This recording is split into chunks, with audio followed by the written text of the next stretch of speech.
Today's day 14 of the 30-day scrap challenge, and today we're talking quilt cards. So here's what you'll need. You'll need a piece of cardstock cut to 4 by 5 1/4.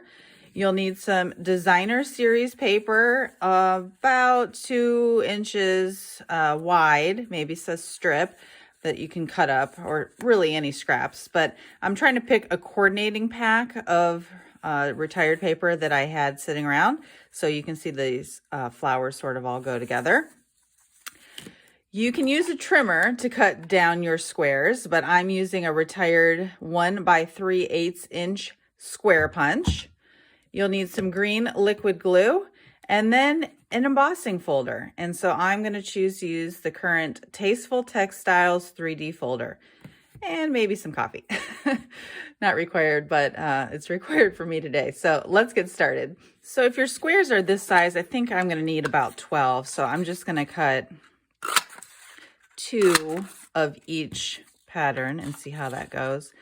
Now, I am not a quilter by any means. I can't sew anything. I can barely sew a button on. So I don't know anything about quilting, but I do love quilts. And I've never had like a handmade one, but I tend to buy them for my bed, and they're just so pretty. So I know people that do quilt, and maybe someday in my retirement I'll get into that hobby. But I do know they have something called quilt squares, right? So you start with these squares and then you put them together. So we'll see how this works out. But again, I always think it's best to use the green liquid glue just so you can sort of move them around if you decide you want something different. And I think I'm going to do sort of like a rotating pattern. We'll see if I can put glue on the whole way.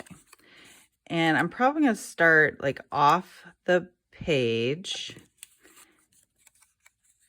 Right? Do I want to go like this or like this is what I don't know. I think in a true quilt, you're matching up corners. Like you're not staggering it, but what do I know? Maybe someone can chime in. So the idea is you just are going to do squares in a random pattern.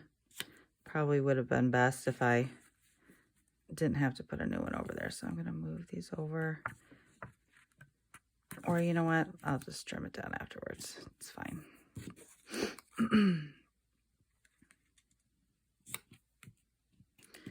do have a hole right there, so that's not good.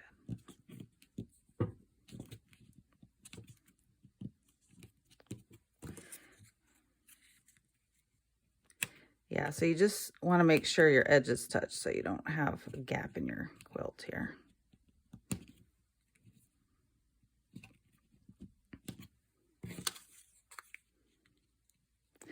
And I like this because it's got sort of like a bold pattern on one side and a more muted pattern on the other side. So it helps sort of rotate the patterns.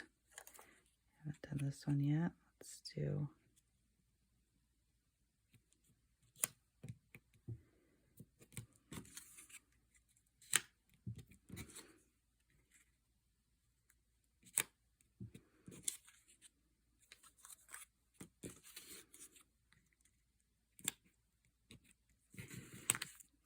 Okay, there you go.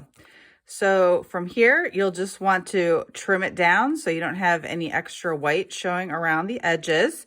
And then we are going to run it through by putting it in an embossing folder just to give it some texture like a real quilt. So I'll be right back. Okay, I'm back, and you can't really see the texture, but you can feel it. And that's what makes it sort of fun.